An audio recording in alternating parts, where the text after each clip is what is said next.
Hello, and welcome to the Whoever Podcast, a Christian podcast for non-Christians. I'm Andrew. I'm Brian, and today we're coming to you from Mark chapter 9, and we're going to start at verse 14. So here we're talking about Jesus and the three disciples, Peter, James, and John. They're coming. It says, when they came to the other disciples, they saw a large crowd around them, and the teachers of the law arguing with them. As soon as all the people saw Jesus, they were overwhelmed with wonder and ran to greet him. "What are you arguing with them about?" he asked. A man in the crowd answered, "Teacher, I brought you my son, who is possessed by a spirit that has robbed him of speech. Whenever it seizes him, it throws him to the ground. He foams at the mouth, gnashing his teeth, and becomes rigid. I asked your disciples to drive out the spirit, but they could not." "You unbelieving generation," Jesus replied, "how long shall I stay with you? How long shall I put up with you? Bring the boy to me." So they brought him. When the spirit saw Jesus, it immediately threw the boy into a convulsion. He fell to the ground and rolled around, foaming at the mouth. Jesus asked the boy's father, "How long has he been like this?" "From childhood," he answered. "It has often thrown him into a fire or water to kill him. But if you can do anything, take pity on us and help us." "If you can," said Jesus, "everything is possible for one who believes." Immediately the boy's father exclaimed, "I do believe. Help me overcome my unbelief." When Jesus saw that a crowd was running to the scene, he rebuked the impure spirit. "You deaf and mute spirit," he said, "I command you, come out of him and never enter him again." The spirit shrieked, convulsed him violently, and came out. The boy looked so much like a corpse that many said, "He's dead." But Jesus took him by the hand and lifted him to his feet, and he stood up. After Jesus had gone indoors, his disciples asked him privately, "Why couldn't we drive it out?" He replied, "This kind can come out only by prayer." So that's our text for today. Andrew, what do we got for context?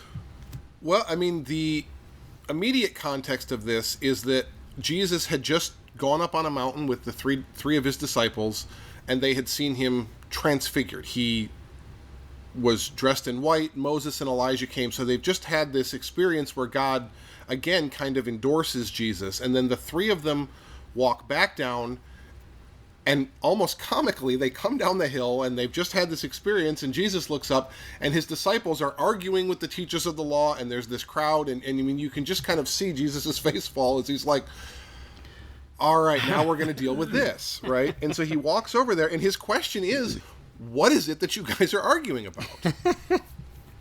And then it says that a man in the crowd answered. So it's not even the disciples or the Pharisees. You get like the idea that they're still arguing. They're still going at it. And some of the guys like, yeah, they've been arguing about this for a while, actually, now, Jesus, right? Like, it's actually the father, the son. He was like, This is what happened.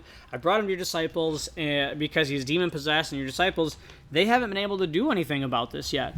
And this is kind of remarkable when we think about a few chapters ago, we saw that Jesus, he did give them authority over impure spirits. So the disciples, they had the ability to do this, but for some reason, it wasn't happening this time.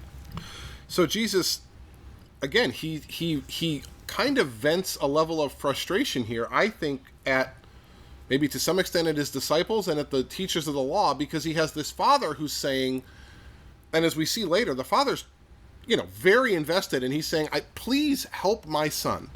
And somehow the teachers of the law and his disciples have formed a sort of an argument standing over the body of this kid who needs help, and somehow their pride and their need to win or whatever it is has caused them to argue instead of focusing on this. So Jesus says, "You unbelieving generation, how long shall I stay with you? How long shall I put up with you?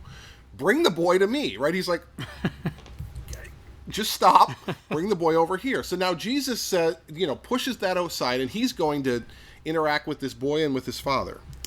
I think this is the image of this happening, of this boy laying on the ground, who obviously has a problem, who's in pain, who's suffering, and rather than helping him, the disciples and the Pharisees are just arguing.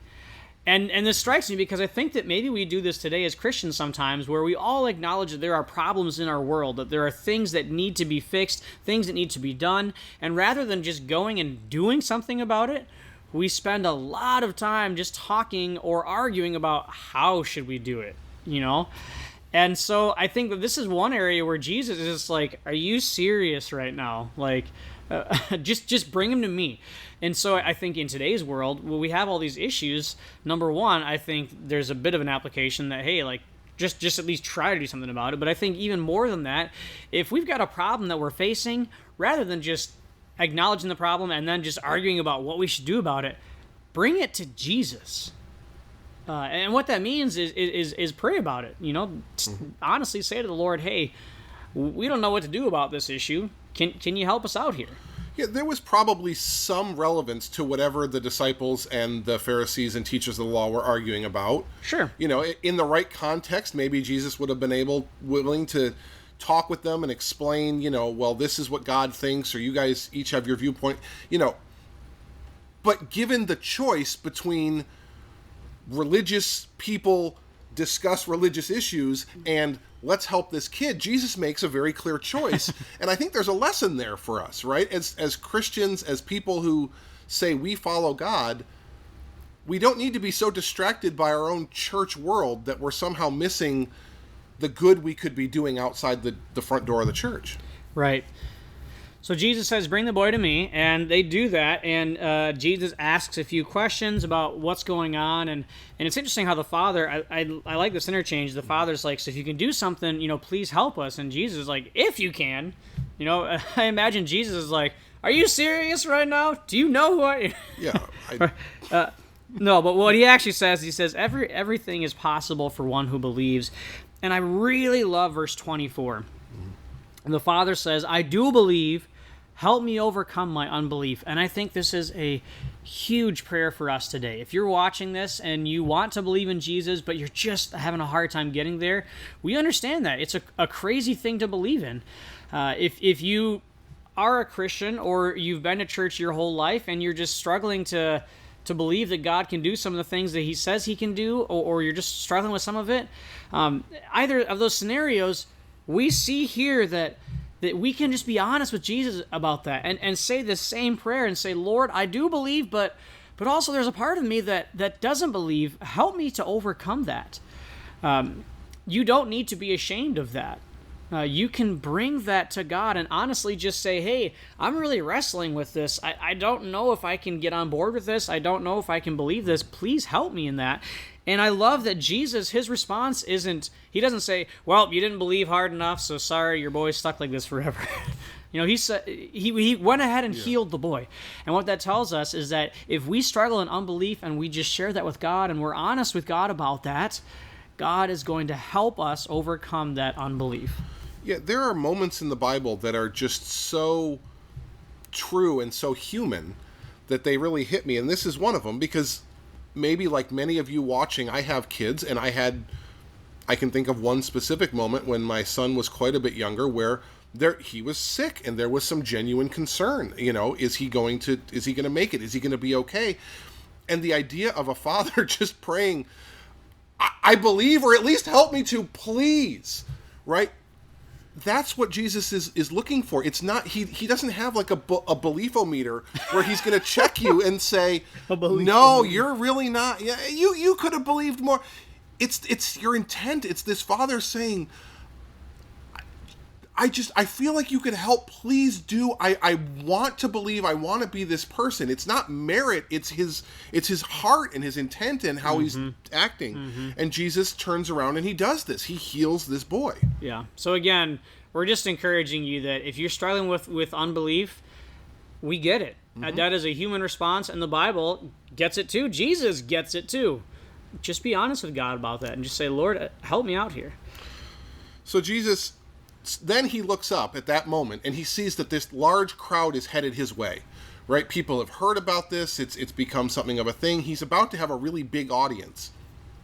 And while, modern thought would say, well, Jesus, just wait a minute, right? Because then you'll get a lot more oomph out of your big show if you wait, right? Jesus doesn't do that. He's never been interested in an audience. He's never been interested in a lot of people seeing or trying to make an impact in that way.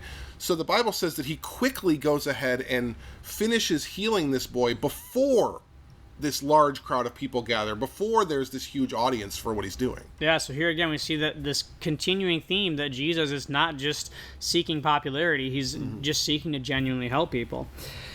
So after all of this is said and done, then the disciples asked him privately. So this is away from the crowds and just the disciples of Jesus, and they're like, Jesus, why couldn't we do this? And that's a fair question because, as we mentioned a few chapters ago, they had been given authority to drive out demons, and so they're like, Jesus, why couldn't we drive this one out? And Jesus responds. He said, this kind can come out only by prayer. And we're not sure what Jesus means by this kind, like what specifically is different about this demon. Maybe he had like 2 pitchforks instead of just one. Or no, I'm just kidding. That's not biblical. So we don't know what specifically makes this demon different, but we do know that Jesus is again getting at the idea that sometimes we need to just go to God for help. Even if God has already given us the gifts to do something, or he's given us the strength to be able to do something, sometimes it's still not enough, and we need to just go to God and say, Lord, I need your help on this one. I can't do this without you. Yep. So I think that's about all we got time for this one, but if you have any questions, you can comment below or reach out to one of us. Until then, we'll catch you next time. Bye. Bye.